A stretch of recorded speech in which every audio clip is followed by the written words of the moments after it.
Welcome into Compounding Capital, your go-to for value investing. Ladies and gentlemen, this is going to be a very quick video. We're going to compare two different companies here because I feel like there's a lot of misleading information out there. And I'm going to show you how you should be valuing different financial institutes. So let's just get right into it. Don't want to waste your time. Make sure you like and subscribe and click that thumbs up for me. It greatly helps out the channel, and that's all I ask for. Now, the two companies I really want to talk about today are going to be Robinhood and Sofi. I've seen a lot of misleading information out there, and I just want to clarify a few different things here. When we talk about Robinhood, this is going to be a transaction type business. They make the majority of their money, payment for order flows, margin lending, and they also now have a gold subscription. Now, the stock is up 103.5% on the year. And when we look at Sofi over the last year, it's down 8%, and rightfully so. I'm going to break all this down and simplify everything. When we talk about a company like Sofi, the majority of their income is coming from lending. They're leveraging their book of business on lending out to us, and then they take a small fee and they slowly get a drip of interest on the money that they're lending out, whether that's student loans, home loan refinancing. The majority of their money is coming from people borrowing from them, where when we talk about Robinhood, the majority of their money is coming from transactions. They get commissions every time that there's a transaction taking place. So we have to, because they're making money different ways, we have to value them differently. When we look at Sofi, we have to go off of their book of business or book value. Anything that's trading above 1x book value is usually means that investors are very confident in above average growth, above average returns on that book value, and the quality of that book of value. Now, how do we get book value? We get book value by taking all assets, subtracted by all the liabilities, goodwill, and then divide it by the outstanding shares that are available out on the market. Then we get what one share of book value should be equal to. So a good comparison for something like a Sofi would be like your Bank of America or JP Morgan. And what we want to do is we want to look at their book value and break it down here. As we see here, Bank of America trades 15% above its book value. Historically, it usually trades about 10 to 15% below book value, but as of late, banks have been outperforming for multiple reasons. We're in a higher interest rate market. They're making a tremendous amount of money on net interest margins. And when we think about the bank run that took place, JP Morgan and Bank of America got a tremendous amount of new depositors, new clients, new people to lend to, new people to earn interest off their money, and that grows their book of value. So when that crisis took place and we saw that bank run happen, we started seeing banks like Bank of America and JP Morgan stock really skyrocket after the dust settled here because their book values were growing. And it also was the quality of their book. These are two banks that are probably not going out of business. They're well capitalized and their books are well diversified, meaning they're not too overexposed in one area. So we can pay a little bit of a premium for that because of that safety, because that they're growing their book pretty steadily. And so when we look at a JP Morgan, their book is trading at nearly 2x book value, which is historically expensive. Normally they trade about 1.5 to about 1.85 times book value. So it pushing above 2x book value is actually pretty rich for this stock.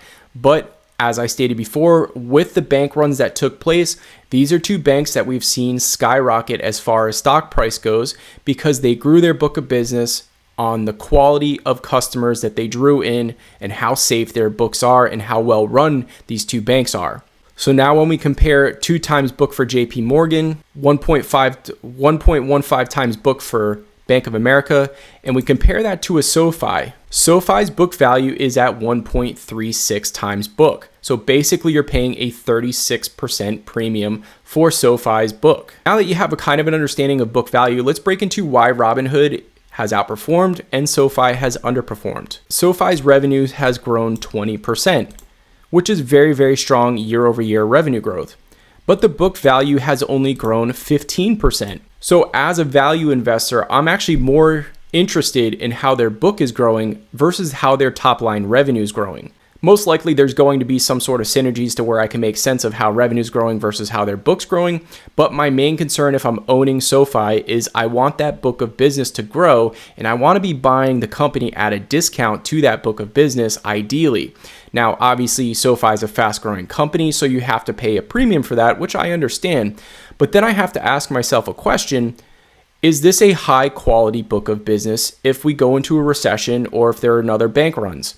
But where the premium might make sense on this company is other transactions that are definitely taking place. We want to see their financial services grow. We want to see multiple transactions grow to where they're not relying on their book of business 100%. At this point in time, the book of business is what's keeping this stock afloat, and that's why we have to be very conscious of what their book is trading for, because that's where the majority of their money's coming from. At the end of the day, they are still a bank and should be valued as a bank, but there is some opportunities for them to get multiple expansion and start trading at maybe 2 to 2.5 times book, depending on how fast they can grow out financial services, how many more ETFs they can create and get money flow through those ETFs. What other lending opportunities do they have that might have an asset backing it, meaning like more home loans, not as much high risk type loans like these personal loans and these student loans that can get defaulted on pretty easily. So when you look at the way the business is set up, yes, it's growing very fast,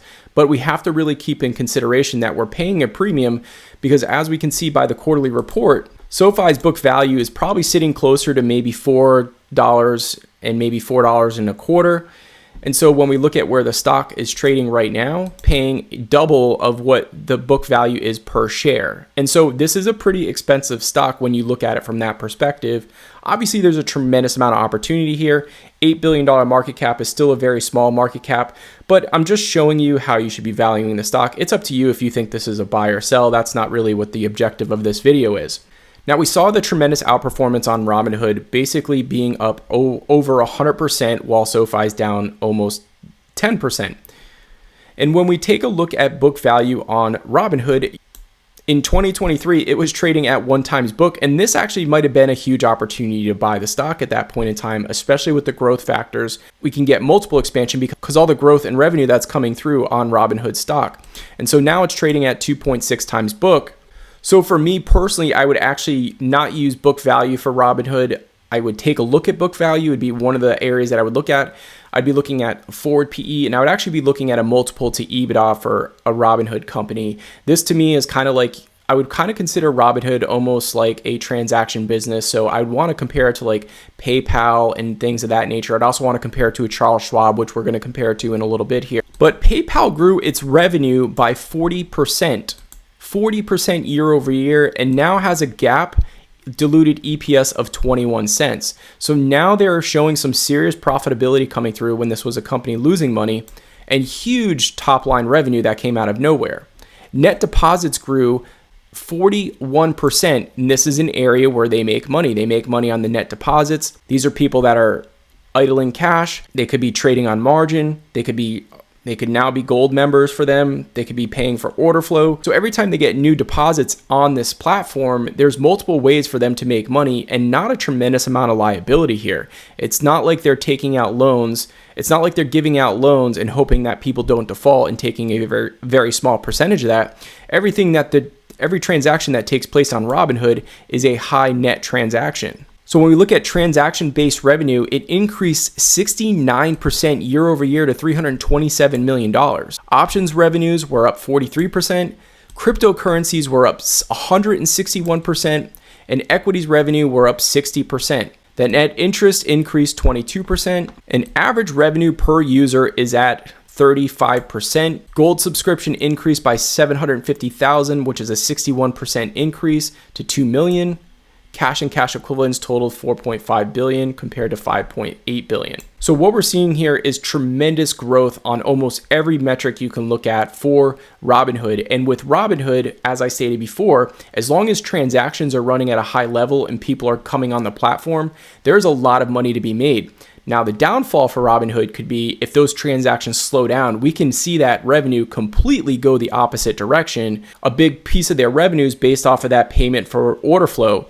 So if those order flows are not coming through, then a big part of their revenue is going to be declining, and we're putting a premium on the stock. So this is a pretty interesting inflection point when we look at these two companies because they're completely different businesses overall.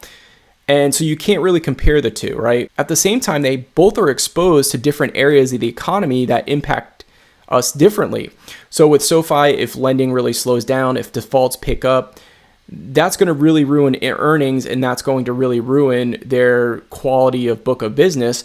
And when we look at something like a Robinhood, if those work orders are not coming through and people decide that they're not going to be gold subscribers anymore and they're not getting all that option action, then we're going to see their revenues decline pretty quick, and we're paying a premium for them, and that would be a pretty hard rips, and that would be a pretty hard mean reversion on the stock price. We could probably see it go right back down to maybe $10, $11 a share if we saw activity really dry up on their platform. They're all not created equal. Just because it's in the financial sector doesn't mean you should be valuing them the same.